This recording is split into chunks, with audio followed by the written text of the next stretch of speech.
So question 5, we've got a factory making cars, 4 different models, A, B, C, D, and 80 people were surveyed as to which model they would be most likely to buy.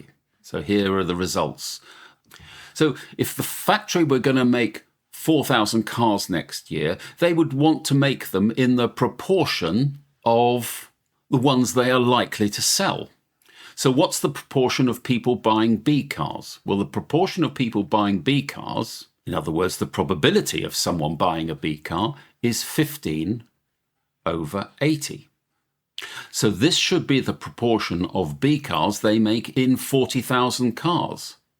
So therefore, the number of B cars they should make should be equal to 15 over 80 multiplied by the total number of cars, which is 40,000.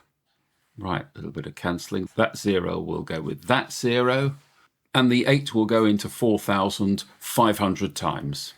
And 15 times 500 is 7,500. And that is your answer.